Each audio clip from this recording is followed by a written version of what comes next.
Hey, welcome back to Woolf Weekly. Hey, we've got a ton of events happening we're excited about. For one thing, and I hope you see this before it actually happens, this Saturday is prom. We're excited going out the golf course and having prom. I'm going to drop in, probably bust a move or a hip, one of those two things, and just have a great time with it. Looking forward to that. It's going to be a good time. We've got other events happening, though. April 25th to the 27th, we have our high school musical coming up, Mamma Mia.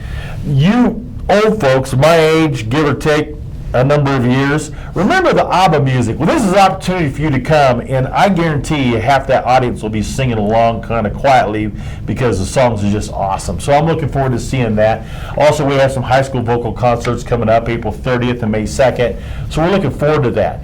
But we want you to know our website, we love our website, but we thought we could improve quite a bit. We needed to make it more secure as well.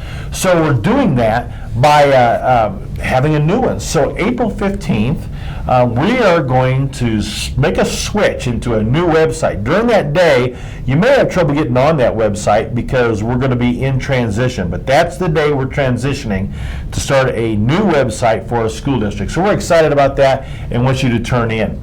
Hey, you guys, many of you filled out your NCAA bracket. It was fun watching that national championship game and went into overtime and how wonderful that was.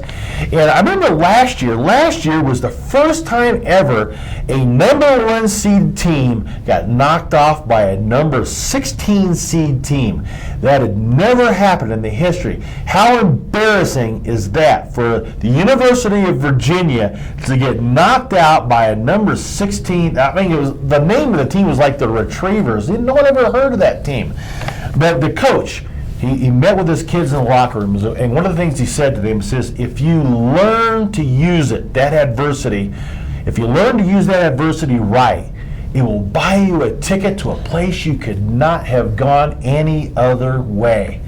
And he said that to a bunch of college kids who were just dying of embarrassment and just angry about losing to a 16 team, but they used it.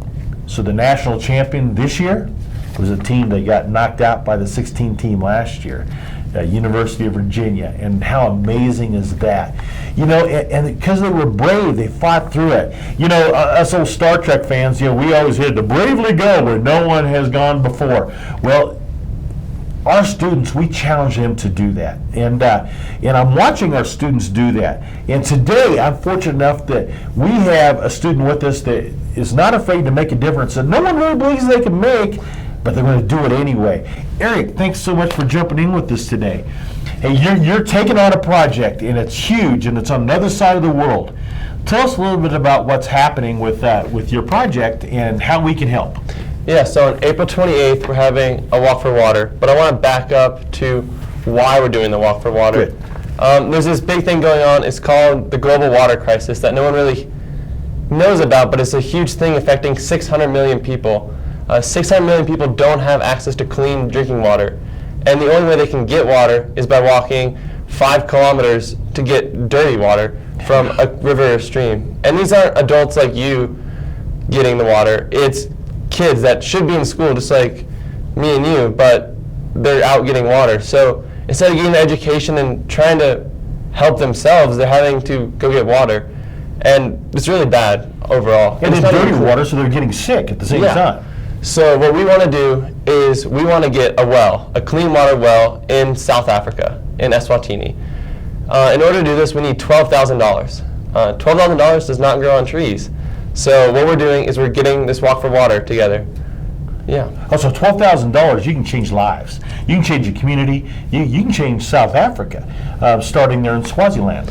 Yeah, exactly. So what happens when we give a community clean water is that now that these kids don't have to go walk anymore, now they can go to school or they can work and do whatever they want.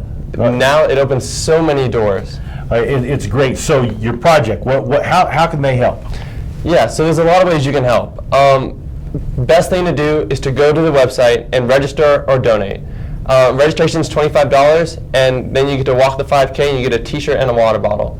Or you can just go in there, donate $5, $10, even $1. Whatever you can donate helps. So if they show up that morning, the 28th, and you show up, and now it's your time to walk. Can they just show up and pay some money and jump in there and walk and have that money go to Swaziland? Yeah, so that's actually the cool part, is 100% of the money goes to Swaziland. If you donate $25, you can bet that exactly $25 will be going to the well builders to build the well. That you've never met before. You know nobody in Swaziland, and yet you're loving on them. Yeah. And making a difference in some kids' lives, and they don't know you, but someone on the other side of the world is brave enough to try to do something that if you asked me earlier, before I knew Eric, I didn't think you could do it. Now I think they can do it.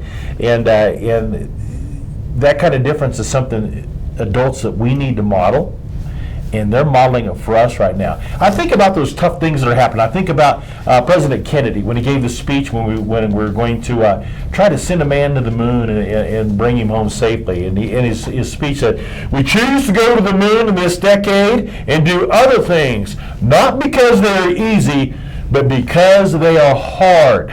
And they're taking on a hard thing. And University of Virginia took on a hard thing. Mamma Mia that they're doing is a hard thing. All these things are hard, and that's great because you're going to stumble, you're going to fall, you're going to get up, and you're going to make things happen. And we talked a little bit about that last week. Well, here's evidence that they're going to keep going and make differences, not because it's easy, but because it's hard. Guys, thanks for tuning in to Woolf Weekly, and we'll catch you next week.